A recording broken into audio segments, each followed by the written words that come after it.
ప్రభునందు ప్రియమైన ప్రియులందరికీ అగాపే ప్రతిధ్వని అని ఈ టీవీ ప్రోగ్రాం ద్వారా ప్రభువైన యేసుక్రీస్తు నామములో మీ అందరికీ మా హృదయపూర్వక వందనాలు తెలియజేస్తున్నాం. మరొక వారం మీతో కలిసి ప్రభువుని స్తుతించడానికి గొప్ప అవకాశం ఇచ్చాడు. ఈరోజు నిజంగా నువ్వు కుటుంబంలో సమస్యలు ఉంటే, మీ కుటుంబంలో బంధకాలు ఉంటే, మీ కుటుంబంలో మాంత్రిక శక్తుల ప్రభావం గనుక ఉంటే, ఈరోజు నా యేసు మీకు విడుదల ప్రకటించబోతున్నాడు. నేను వాక్యం చెప్పుతున్నప్పుడే నీలో ఉన్న చీకటి శక్తులన్నీ తొలగిపోతాయి. ఎందుకంటే ప్రార్థనకున్న అభిషేకం అలాంటిది. ఒక దైవజనుడిగా నేను మీతో చెప్తున్నాను. ఈరోజు శ్రద్ధగా వాక్యం విను. ఈరోజు అంశం ప్రార్థన. ప్రార్థించేవారు కరువైపోయారు. ఈ కాలంలో ప్రార్థించేవారు లేరు, కొదవైపోయారు. కారణం ఏంటంటే ప్రార్థించే దైవజనులు అనేకమైపోయారు. తల మీద చేతులు పెట్టి ప్రార్థన చేసుకుని వస్తే రోగాలు పోతాయి, బాధలు పోతాయి, దయ్యాలు పోతాయి, ఉన్న సమస్యలన్నీ తొలగిపోతాయి అనే ఒక నమ్మకమే వచ్చింది తప్ప ప్రార్థించే మనస్సుకు దూరం అయిపోయాం మనం. నేను వ్యతిరేకిని కాదు దేవుని పిల్లరా. దైవజనుడు ప్రార్థిస్తుండగా దయ్యాలు వెళ్ళిపోతాయి, రోగాలు పోతాయి, స్వస్థతలు వస్తాయి. కానీ అంతకంటే ప్రాముఖ్యంగా చెప్తున్నాను, దేవునితో నువ్వు సహవాసం కలిగి ఉంటావు. నువ్వు ప్రార్థించకపోతే దేవుడు నీతో ఎలా మాట్లాడతాడు? ప్రార్థన అనగా దేవునితో మాట్లాడుట, దేవునితో సంభాషణ. నువ్వు ప్రార్థించకుండా ప్రభువా నా జీవితంలో ఒక అద్భుతము చేయ అంటే ఏ వ్యక్తి అద్భుతం చేయడు. ఒక చిన్న ఎగ్జాంపుల్ చెప్తాను. మన ప్రార్థనలు మనం ఎలా చేస్తున్నామంటే, ఈ కాలంలో ఒక తల్లి దేవుని ఆలయానికి వచ్చి చర్చికి వచ్చి ప్రార్థన చేస్తుందట. ఏమని ప్రార్థన చేస్తుందంటే, అయ్యా అయ్యా నేను కష్టంలో వచ్చాను యేసయ్యా, నేను బాధలో వచ్చాను యేసయ్యా, నేను సమస్యతో వచ్చాను యేసయ్యా, నన్ను ఒక్కసారి కనికరించు దేవా, నీవు నన్ను ఆశీర్వదిస్తే నేను అనేకులకు సాక్ష్యమై మారుతాను. ఆ తల్లి మాట విన్న దైవజనుడు, అయ్యో తల్లి ఎంతో బాధలో ఉందని హక్కును చేర్చుకొని ప్రార్థించడం మొదలుపెట్టాడు. ప్రార్థన చేశాడు. ఆమెను పిలుచుకున్నాడు. అమ్మా నీ సమస్య ఏంటంటే, అయ్యా నా కుటుంబం గడవడానికి, నా కుటుంబం పోషించుకోవడానికి ఏమీ లేవయ్యా, నాకు ఖాళీ చేతులతో ఉన్నాను, నా కుటుంబాన్ని పోషించుకోలేకపోతున్నాను, నాకు ఒక్క బర్రెను కావాలి. ఆ బర్రె కనుక మీరు ఇస్తే నేనేం చేస్తాను తెలుసా, దానికి కావలసిన గడ్డిని వేసి అది ఇచ్చే పాలమ్ముకో నేను బ్రతుకుతానయ్యా అని చెప్పిందట. వాస్తవంగా దైవజనుడు ఆ ప్రార్థన మనవి విన్న తర్వాత ఆమె కోసం ప్రార్థన చేయడం మొదలుపెట్టాడట. ప్రార్థన చేయడం ఎప్పుడైతే మొదలుపెట్టాడో ఆ దైవజనుడి ప్రార్థన, అదే రీతిగా తల్లి ప్రార్థన దేవుడు అంగీకరించి చక్కటి బర్రెని ఇచ్చాడు. ఇచ్చిన తర్వాత ఏం చేసిందంటే, పాలు పిండుతూ దాని ద్వారా వచ్చే ఆదాయమును నమ్మకంగా దేవుని సన్నిధికి తీసుకురావడం మొదలుపెట్టింది. అలా ఎప్పుడైతే దేవుని సన్నిధికి రావడం మొదలుపెట్టిందో తర్వాత మరొకసారి వచ్చి మళ్ళీ అడిగిందట. ఏమని అడిగిందట అంటే, అయ్యా నువ్వు ప్రార్థించినప్పుడు నాకు ఒక బర్రె వచ్చిందయ్యా, ఇప్పుడు ఒక బర్రెతే నాకు అడ్జస్ట్ అవుతలేదు, ఇంకొక బర్రె కావాలయ్యా అని అడిగిందట. ఆయన వెంటనే అన్నాడట, అమ్మా సరే నీ పరిస్థితులు ఎలా ఉన్నాయో నేను ప్రార్థన చేస్తానని చెప్పి ప్రార్థన చేస్తే దేవుడు రెండో బర్రె కూడా ఇచ్చాడట. అలా రాను రాను రాను ఆమె వ్యాపారము దేవుడు అంచెలంచెలుగా ఎదించాడు. రాను రాను ఆమె వ్యాపారాన్ని దీవించిన తర్వాత చర్చికి రావడమే పనిచేసింది, ప్రార్థన చేయడమే పనిచేసింది. ఈమె ఎందుకు చర్చికి రావట్లేదని చెప్పేసి ఒకరోజు అయ్యగారు అలా మార్గంలో వెళ్తుంటే ఆమెను కలిశాడట. కలిసినప్పుడు అమ్మా ఒకప్పుడు నమ్మకంగా క్రమం తప్పకుండా చర్చికి వచ్చి ప్రార్థించేదానివి కదమ్మా, ఇప్పుడు ఎందుకు రావట్లేదంటే, అయ్యగారు అది నా తప్పు కాదు, మీ తప్పే. అయ్యగారు షాక్ అయిపోయాడట. ఏంటమ్మా అంటే, లేదు లేదు మీ తప్పే. ఎందుకమ్మా అంటే, మీరు ప్రార్థించారు, దేవుడు నాకు బర్రెలు ఇచ్చాడు, ఇప్పుడు వాటిని పాలు పిండడానికే మాకు సమయం దొరకట్లేదు, చర్చికి ఏం రావాలి అయ్య గారు అని చెప్పిందట. దేవుని పిల్లరా, ఈ కాలంలో ఎలా తయారైపోతుందంటే ప్రార్థన అవసరాల కోసం చేసే ప్రార్థనే తప్ప ప్రభువును సంతోషపెట్టే ప్రార్థన లేదు. ప్రభుతో మాట్లాడేవారు లేరు. నీ అవసరాల కోసం ప్రభు దగ్గరికి వస్తున్నావు, ప్రార్థన చేస్తున్నావు, అవి పొందుకొని తిరిగి వెళ్తున్నావు. ఆ తర్వాత దేవుని వైపు కూడా నువ్వు తిరిగి చూడట్లా. ఒకప్పుడు నువ్వు ఎన్ని గంటలు ప్రార్థించేవాడివి, ఒకప్పుడు ఎన్ని గంటలు బైబిల్ చదివేవాడు, ఒకప్పుడు దేవునితో ఎంత సహవాసం చేసేవాడు. ఇప్పుడు ఎప్పుడైనా మోకరించి ఒక 5 నిమిషాలు ప్రార్థన చేస్తున్నావా? ఎప్పుడైనా బైబిల్ పరిశుద్ధ గ్రంథము తీసి ఒక 5 వచనాలు, ఒక 10 వచనాలు ఎప్పుడైనా నువ్వు చదువుతున్నావా? దినానికి ఒక్కసారైనా నీ పరిశుద్ధ గ్రంథం తెరుస్తున్నావా? లేదే. అవసరాల కోసం ప్రార్థించుకునేవారు, అవసరాల కోసం దేవుని యొద్దకు వచ్చేవారు. మారుతున్న కాలంలో మనం ఉన్నాం, కానీ అది కాదండి ప్రార్థన. ఈ మధ్యలో ఒక దైవజనుడు వాక్యం చెప్తూ ఒక మాట అన్నాడు, వాక్యం ఉంటే చాలు, ప్రార్థన లేకపోతే ఏం పర్లేదు బ్రదర్. నేను అంటున్నాను, ప్రార్థన వాక్యము 2 లేకపోతే నీవు లేవు. ఒక వాక్యం ఉంటే కాదు, ప్రార్థన లేకపోతే ప్రభు నీతో మాట్లాడలేడు. ఇది రెడీమేడ్ ఫుడ్ కాదు దేవుని పిల్లరా. వాక్యం అనగా పరలోకం నుండి వచ్చే ఒక గొప్ప సందేశము. అది నీ జ్ఞానముతో నా జ్ఞానంతో బోధించే బోధ కాదు. కారణం ఏంటో తెలుసా? ప్రార్థించేవాడి మోకాళ్ళు అడుగుతా చెప్తుంది ఆ పరిశుద్ధాత్మ దేవుని సన్నిధి అందో. నటించే జీవితాలు కాదు నా యేసునికి కావలసింది. వేషధారణ వలె జీవిస్తున్న జీవితాలు కాదు. ఒక్క పూట తిండి లేకైనా నువ్వు ఉండగలుగుతావు, కానీ ప్రార్థించేవాడు ప్రార్థన లేక బ్రతకలేడు. వాక్యాన్ని ధ్యానించేవాడు ధ్యానించగా ఉండలేడు. ఈ కాలంలో ఎలా తయారైపోయిందంటే ల్యాప్టాప్లు తీసి, ట్యాబులు తీసి, ఏదైతే ఫేస్బుక్లో వచ్చే మెసేజ్లను, యూట్యూబ్లో వచ్చే మెసేజ్లను, ఫేస్బుక్లో వచ్చిన మెసేజ్లను, ఇది బాగుంది, ఇది నా జ్ఞానంతో బోధిస్తాననుకున్న బోధకులు వాళ్ళే మనం ఉండకూడదు. పరలోకం నుండి వచ్చి ఒక ప్రత్యక్షతను మోసుకొని వచ్చి దేవుడు నీకోసం పంపుతున్న ఒక్క వర్తమానాన్ని మోసుకొని వచ్చి ఒక వర్తమానంతో ఇక్కడ నేను నిలబడ్డాను. నీ జీవితంలో ఒక మార్పు ఉందా? మార్పు ఉందా? అయితే నేను అడుగుతున్నాను, నీకోసం ఈ వాక్యం. ఒకప్పుడు నువ్వు ప్రార్థించిన ప్రార్థన ఇప్పుడు నీలో ఉందా? ఒకప్పుడు బైబిల్ చదివిన ఆ ధ్యానము ఇప్పుడు నీలో ఉందా? అంటే నువ్వు మారిపోలేదా? నీ జీవితం మారిపోలేదా? నా దేవుడు నీకేదైనా కొదువ చేసాడా? నీకేదైనా తక్కువ చేశాడా? ఒక్కసారి నీ మునుపటి స్థితిని జ్ఞాపకం చేసుకో. రహస్యమందు వెళ్ళి తండ్రి సన్నిధిలో ఏడిచి ఏడిచి ఏడిచి ఏడిచి ప్రభువా నన్ను ఆశీర్వదించయ్యా నువ్వు అడిగిన రోజులు లేవా?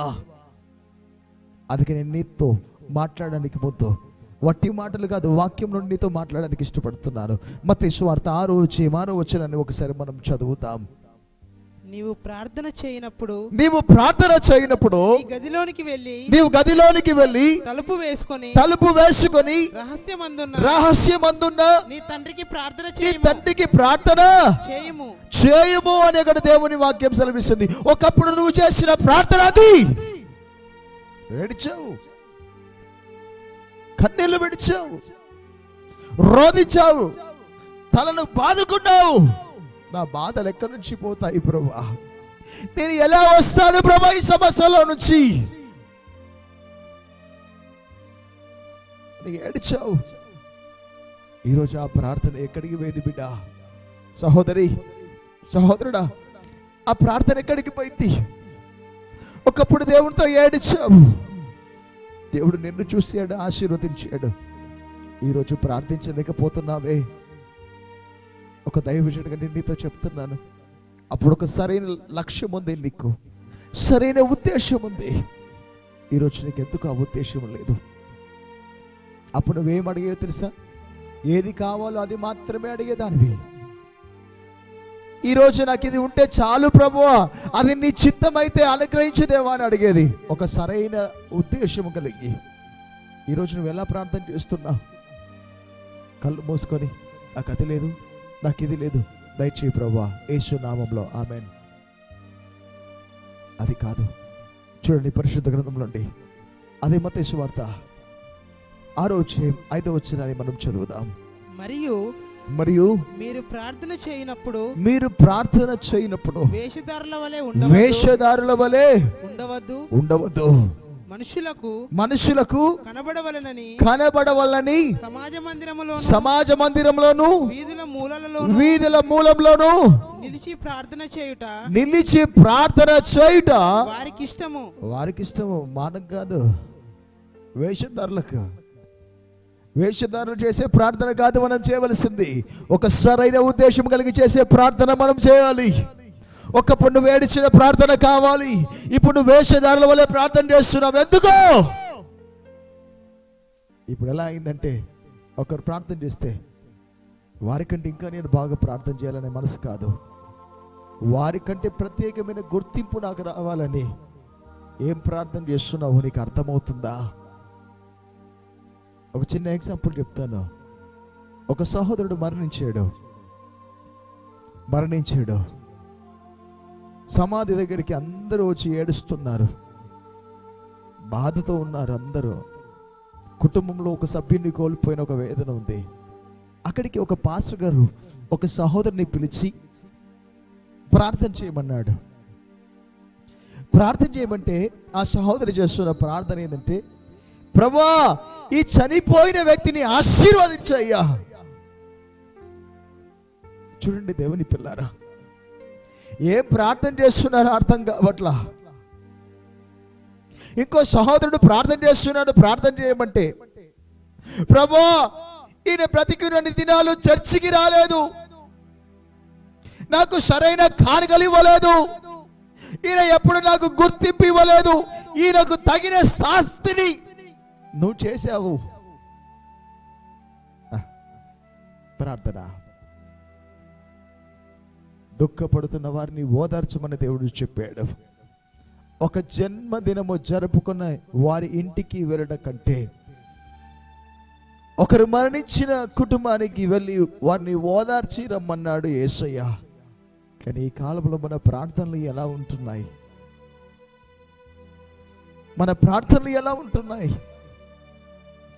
మరణించిన దగ్గర దీవించమని ప్రార్థన చేస్తున్నాము, ఆశీర్వదించమని ప్రార్థన చెప్పిన కాడ శపిస్తూ ప్రార్థన చేస్తున్నాం. మన హృదయ అంతరంగంలో ఉన్న తలంపులు వేరు, మన పై పెదవులతో చేసే ప్రార్థన వేరు. నీ ప్రార్థన దేవుడు వింటాడా? ఒకసారి ఆలోచన చేస్తావా?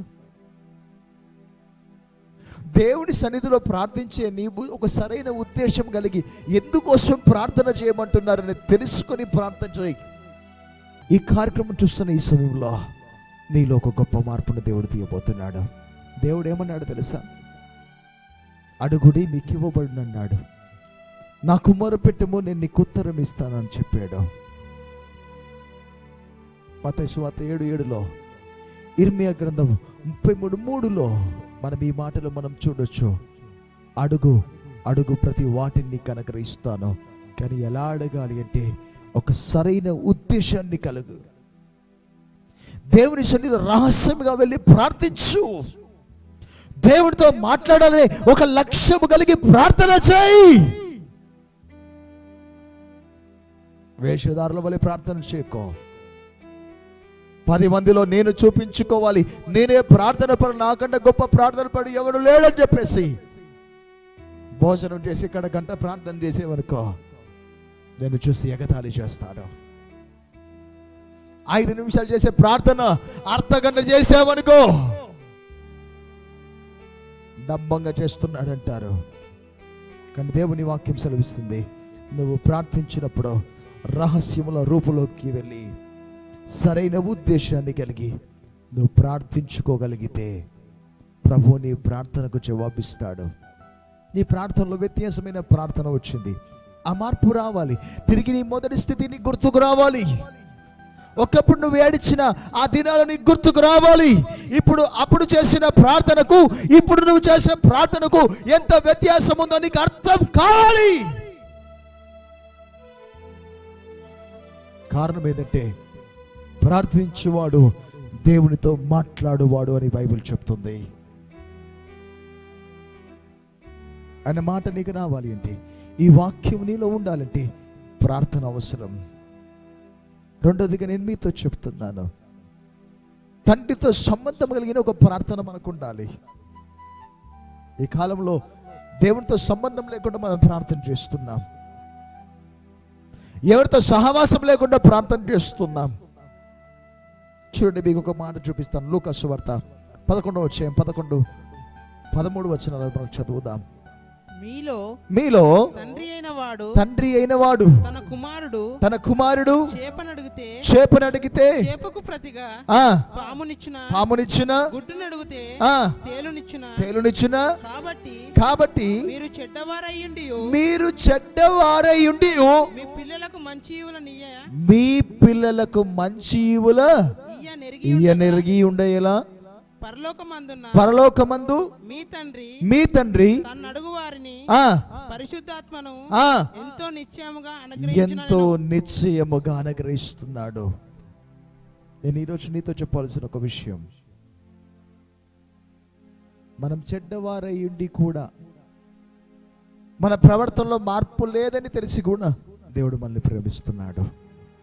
నువ్వెందుకు ప్రేమించలేకపోతున్నావు అంటే నీలో ప్రార్థన లేదు కదా, నీవు దేవునితో సహవాసం చేయట్లేదు కదా. అందుకే ఈర్ష్య, కుళ్ళు, కుతంత్రాలు, ఒకరు ఎదుగుతే ఒకరు నీకంటే ఎక్కువగా ఆశీర్వదించబడితే తట్టుకోలేని నీ స్థితిలో నీవు ఉంటున్నావు. దేవుడు ఎవరి తలంతులు వారికి ఇస్తాడు. నువ్వు చెడ్డవాడై ఉండి నీ పిల్లలకు మాత్రం మంచి ఈవులు కావాలంటావు, నువ్వు బాగుండాలనుకుంటావు. నీలాగా వారు కాదా? నీ బ్రతుకు బాగుండాలి, ఇంకొకటి నాశనం కావాలని ప్రార్థన చేస్తావు. ఇది ఏ వాక్యం చెప్తుంది?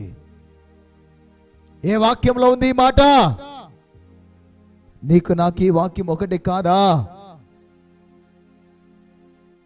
నువ్వు చదువుతున్న వచనం, నేను చదువుతున్న వచనం నీకు నాకు వర్తించదా?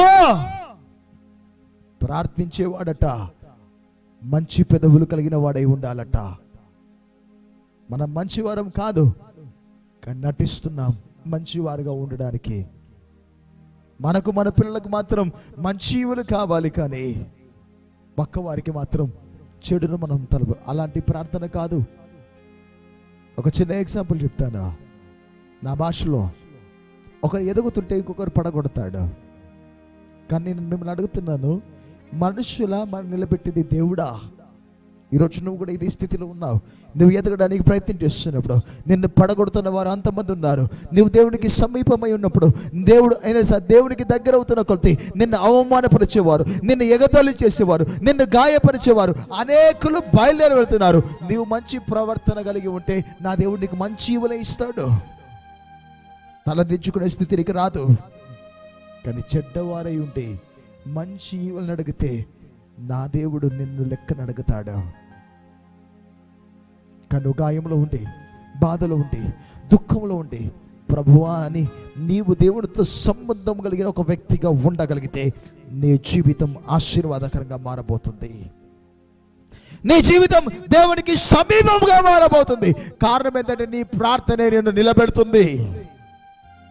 ఎందుకంటే నీవు ఒక సరైన ఉద్దేశం కలిగి ప్రార్థన చేస్తున్నావు, దేవునితో సంబంధం కలిగి ప్రార్థన చేస్తున్నావు, రహస్యమందు నా తండ్రిని గోజాడుతున్నావు, నా జీవితంలో ఒక అద్భుతం చేయని. మనుషుల ముందు చేసే ప్రార్థన కాదది, వేషధారుల వల్ల చేసే ప్రార్థన కాదు. అప్పుడు నువ్వెందుకంటే కృంగిపోవాలి, నువ్వెందుకు కలవరపడాలి?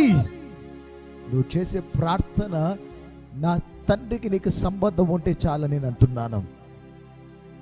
అందుకే ఒక దైవజనుడిగా నేను నీతో చెప్తున్నాను, నీ ప్రార్థనలో ఏమైనా మార్పు ఉంటే తిరిగి మొదటి స్థితిలోకి రా. ఎలా ప్రార్థించాలో తెలుసా?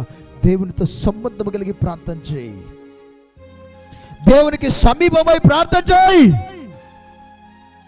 వాడు పడిపోవాలి, వాడు ఎప్పుడు పడిపోతాడు, వాడు నాకన్నా ఎక్కువ ఎదుగుతున్నాడు, వాడిని ఎలా పడగొట్టాలంటే నీవు పడిపోయే సమయం ఆ సమయం రాసి పెట్టుకో డైరీలో.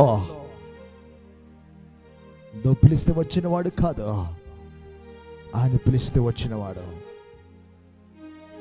నీ లోపల లోపం పెట్టుకొని పక్కనున్న వారి లోపాలను చూడడానికి ప్రయత్నం చేయకు. నీ ప్రార్థన సరిగా లేక పక్కవాని ప్రార్థనలో ఏలెత్తి చూపించడానికి ప్రయత్నం చేయకు. కారణం ఏంటంటే నీ ప్రార్థనలో బలం ఉంటే దేవుడే నిన్ను నిలబెడతాడు, దేవుడే నిన్ను వాడుకుంటాడు. అందుకే ప్రార్థించే వారుగా మనం ఉంటున్నప్పుడు, ప్రార్థనతో దేవునితో సహవాసం కలిగి ఉన్నప్పుడు మనలో మార్పు రాదు, తగ్గింపు జీవితం వస్తుంది. నీకు ఒక సందర్భం నేను మీకు చెప్పే తీరాలి. ఖమ్మం ఏరియాలో ఒక దిన నేను వాక్యం చెప్పడానికి వెళ్ళాను. వాక్యం చెప్పడానికి వెళ్తున్న సమయంలో దైవజనుడు అపోస్తలుడు కేబీ జార్జ్ గారు, నేను ఇద్దరం వెళ్ళాము. ఆ సమయంలో దైవజనుడు ప్రార్థనలో ఉన్నాడు. నేనెందుకో అలా రూమ్ బయట నుంచి బయటికి వచ్చాను. ఆ రాత్రి దైవజనుడు నాతో చెప్పాడు, నువ్వెక్కడికి వెళ్ళినా ప్రార్థన పూర్వకంగా ఉండాలి అని. నేను ప్రార్థన పూర్వకంగా అలా వెళుతున్నాను. దేవుడు నాతో చెప్తున్నాడు, ఈరోజు నీ కళ్ళు నేను తెరవబోతున్నాను. నాకు అర్థం కాల. నేను వచ్చింది దేవుని పని మీద, నేను దేవుని పనిలో ఉన్నాను, నా కళ్ళు దేవుడు తెరిపించబోతున్నాడని నాతో మాట్లాడుతున్నాడు. నా ప్రార్థన ఇంకా అధికమైంది. నాకు ఒక రూమ్ ఇచ్చారు. ఆ రూములో నేను ప్రార్థన చేస్తున్నాను. ఆ ప్రార్థన చేస్తున్న రూముకి ఒక కిటికీ ఉంది. ఆ కిటికీ ఎదురుగా ఒక తల్లి కూర్చొని ఏడుస్తుంది. ఒక తల్లి కూర్చొని ఏడుస్తుంది, ఎక్కెక్కి ఏడుస్తుంది. అలా ఏడుస్తున్న సమయంలో ఒక సహోదరి వచ్చి, అమ్మా ఎందుకు ఏడుస్తున్నావు, మేమందరం లేమా అని తను చెప్తుంది.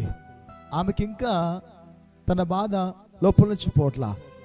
ఆ తర్వాత అలా నుండి పాస్టమ్మ గారు, ఆ సంఘ కాపరి భార్య పాస్టమ్మ గారు వచ్చి అలా వెళుతున్న సమయంలో ఆమె ఏడుపు చూసి తన చేతిలో ఉన్న వాటన్నిటిని అక్కడే విడిచిపెట్టి వెళ్ళి తను హత్తుకొని ఒక మాట చెప్పింది, నాన్న నువ్వు ఎందుకు ఏడుస్తున్నావు బిడ్డ?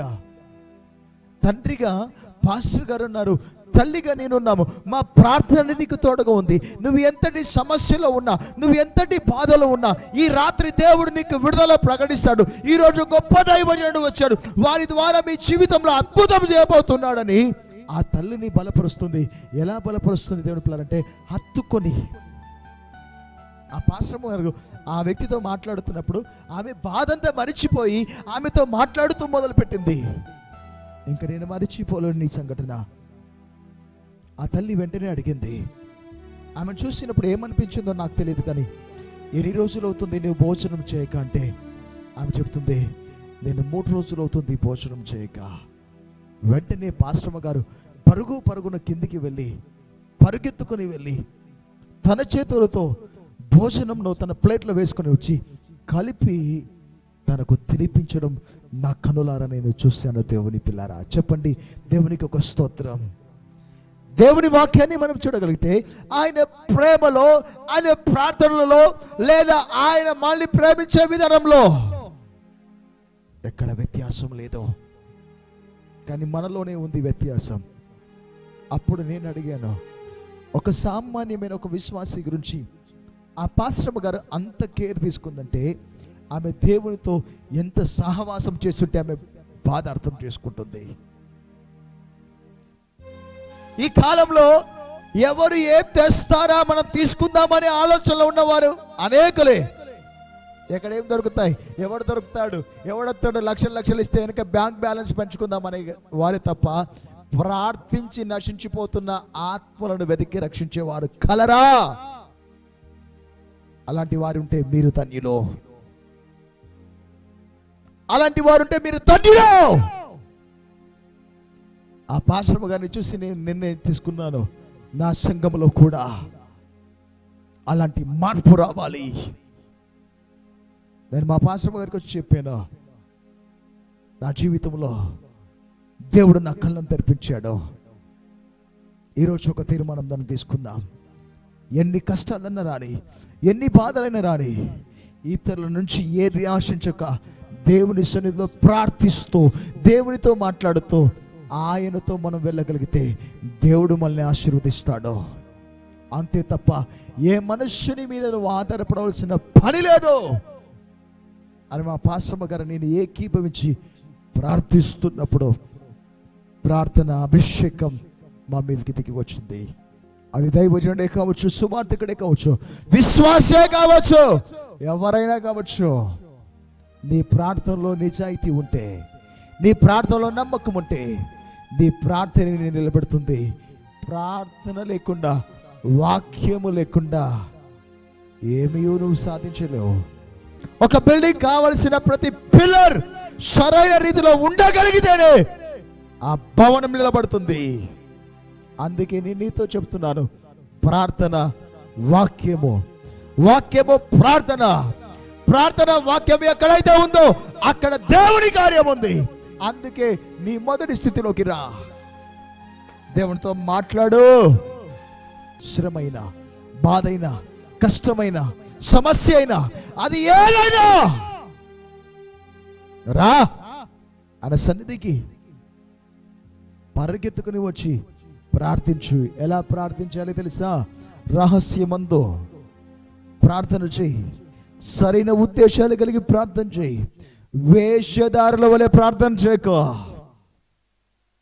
వేషధారుల వలె ప్రార్థన చేయకో.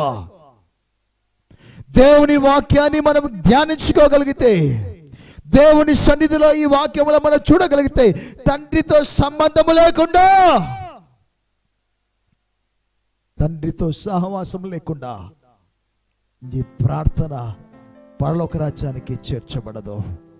ప్రార్థన చేయలేక, దేవునితో సహవాసం చేయలేక పరిగెత్తుతున్న సహోదరుడా, సహోదరి, సేవకుడా,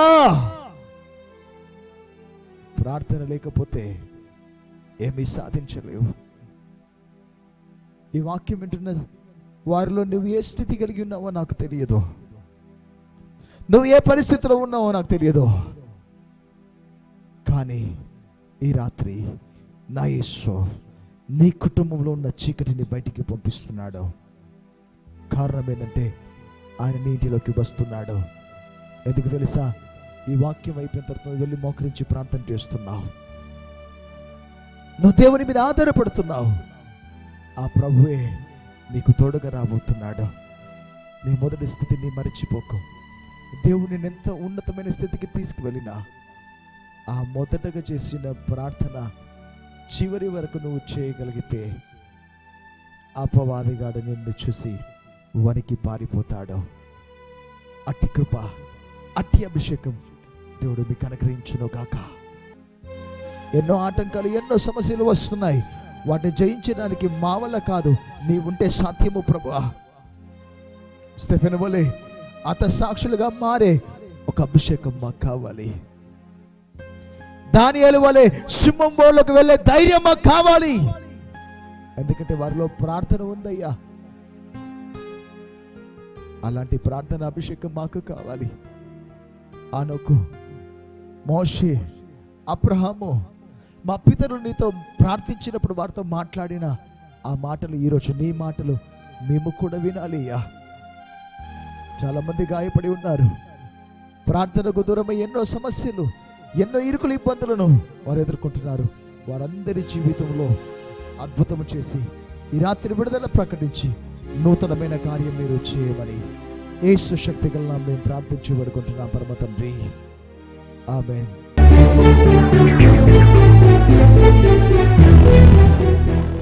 ఆత్మీయ జీవితంలో బలపడాలనుకుంటున్నారా?